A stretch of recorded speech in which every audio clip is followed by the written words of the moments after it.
everybody, Squatch Blocks here. Welcome back to the channel. I recently posted a video about my thoughts on Rex, the exclusive minifigure that was exclusive to the Venador that Lego released in a Microfighter set that's coming out June 1st.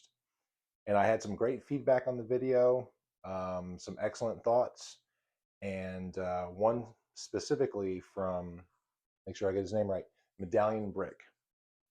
And I would like to dive into that just a little bit deeper, what his statement was and my thoughts on it. I appreciate you, Medallion Brick, for giving me your thoughts, and this video is for you. But before we get into this, I just want to make it clear I am not a financial advisor. This is not financial advice.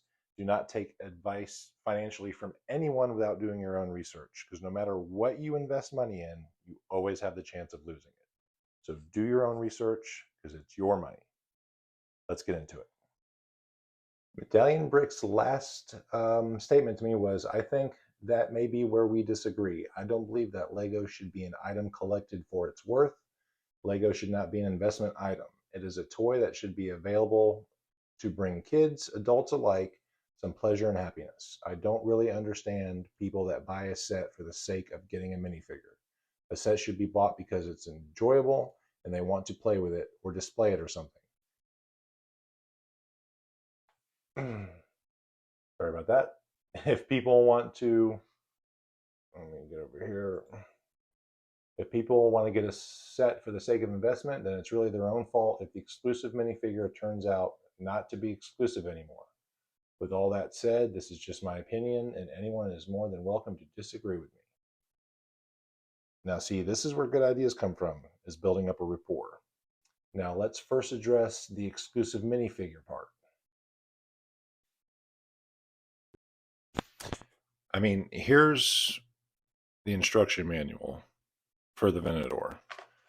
We open it up to the third paragraph of text.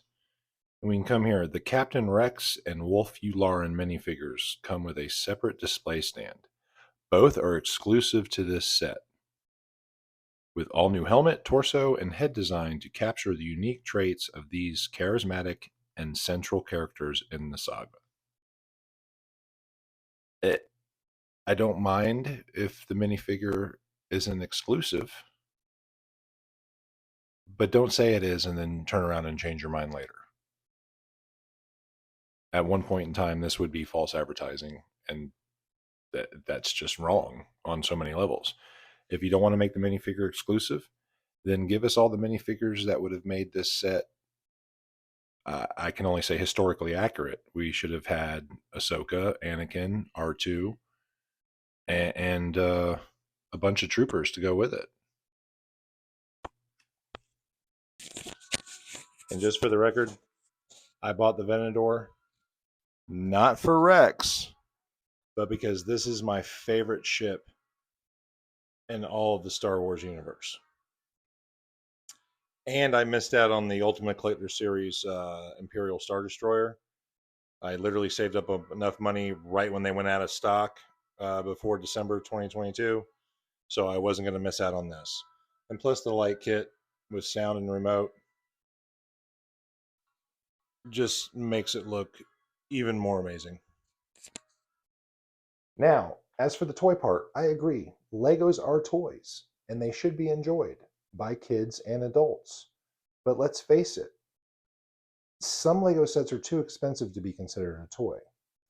While when you look at smaller Lego sets at the bottom here, even these dioramas are close to $100. Now you can get Yoda's little ship for about 30 bucks.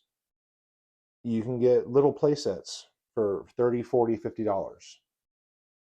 $50. The Sith Infiltrator, I think, was 60 bucks.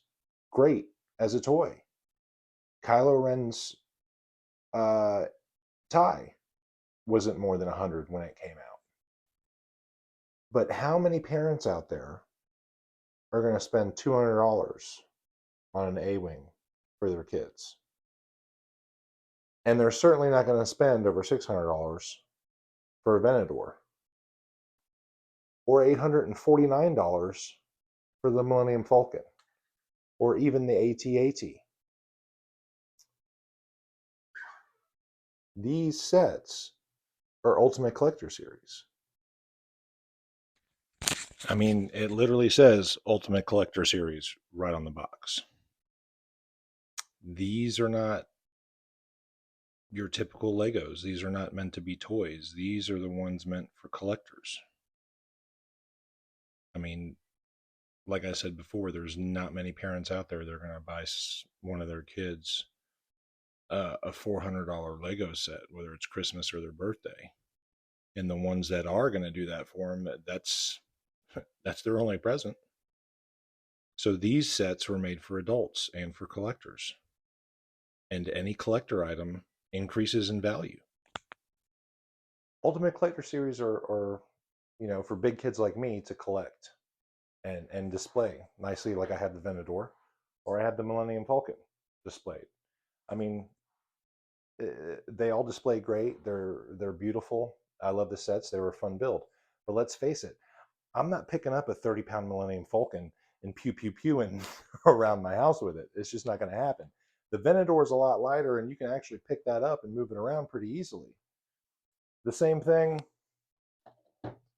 with the Imperial TIE. I can sit here and do all kinds of stuff with this. I'm not going to try that with that X-Wing, though, because let's face it, it's just not as sturdy as the TIE.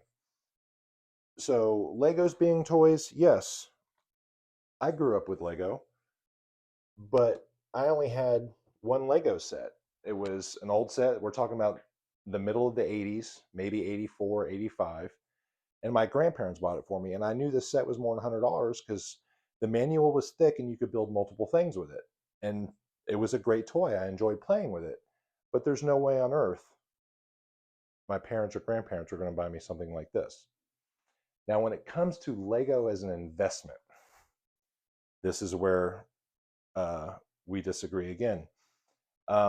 Something is worth what someone else is willing to pay for it. I don't believe certain things should be valued at what they are, but other people do. So that's why you had Bitcoin up to $72,000. You had Tesla up to a couple $100 a share. That's just how investments work. But when it comes to Lego, the amount of increase on some of these sets is ridiculous, which is why I've chosen to invest in Lego. If it's the first time the set's been released or the first time the set's been released in that size, I try to get an extra one or two of them. So eventually when it goes up in price, I can sell it and get some of my money back. I'm not trying to make money. I'm just trying to get Lego to pay for itself because it is an expensive hobby. Whether you're just a kid playing with them, it's not cheap, or you're an adult that collects them like I do. It is an expensive hobby, hands down. You will break your bank account. But let me show you what I mean about some of these ridiculous games on Lego. This site is called Brick Economy.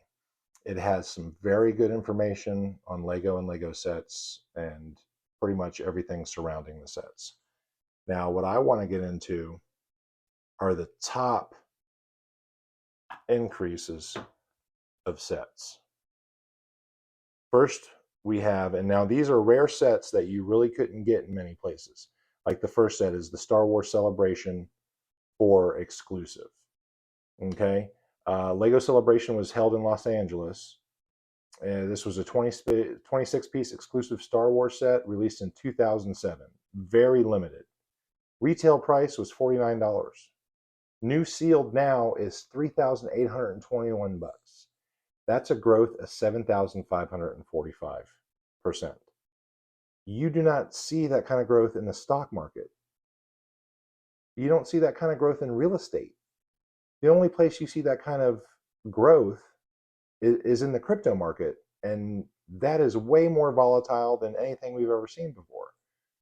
Our next set, Cloud City, retailed for $99, is now worth $7,520. I've seen this set go for more than that. That's a growth of 7,421%. That's an insane increase in value. Then you have the San Diego Comic-Con 2008 Clone Wars set. It was only given in San Diego Comic-Con. retail for $75 is now worth $5,338. Special edition Naboo fighter, originally $40, now is $2,039. Another Comic-Con exclusive, $49 originally, now up to $2,393. You could have played with this set, and as long as it's in good condition, you can still sell it for $1,986. Let's just scroll down to the last one to see where we're at on here. Battle Droid Carrier from 2001, $10 originally. Now it's $174.66. It is very plausible for someone to have been able to get 10 of these, keep 2, and now have $1,700, a little less than $1,000 in their pocket from selling the other 8. Lightsaber Duel, Episode 1. The year was 1999. $6 is now worth $111.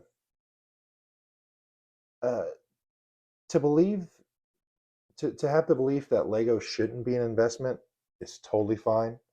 I would not knock anyone for their opinions on any matter.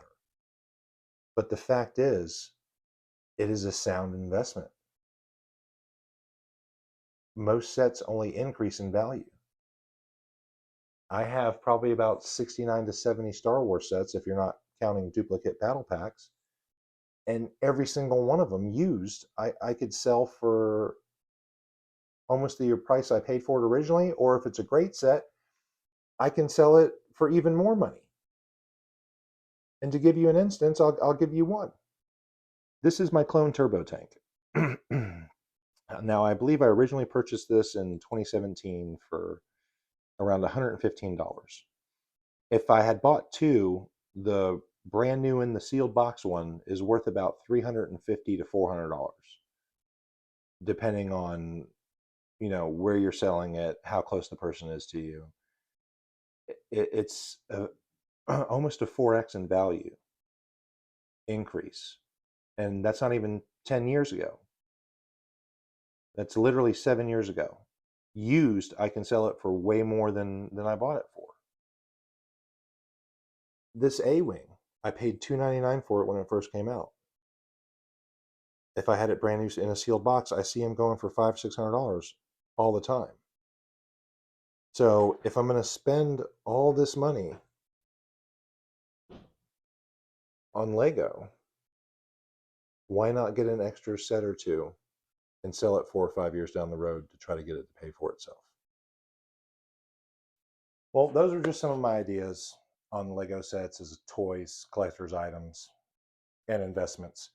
I want to let you know I'm not paid or sponsored by anyone. These are just my opinions, and this is just a hobby. I am, however, a Wicked Brick affiliate. All these stands you see here are from Wicked Brick. This case is from Wicked Brick. This case is from Wicked Brick. But I didn't start off with huge cases. I started off with this small case in the back. In fact, my first Wicked Brick purchase was in 2021. And I believe I just got the stand for the Millennium Falcon up top, the Razor Crest, and maybe 3 other things, because I wanted to try them out to see how they were. Excellent company. If you use my link, which will be in the description, to purchase anything from Wicked Brick, I give back at least 50% of all my commission that Wicked Brick gives me on Instagram in giveaways. Now we're trying to let that build up so someone can have a case like this for free. So if you're going to purchase from Wicked Brick, please use my link, and see you on the next one. Have a good one.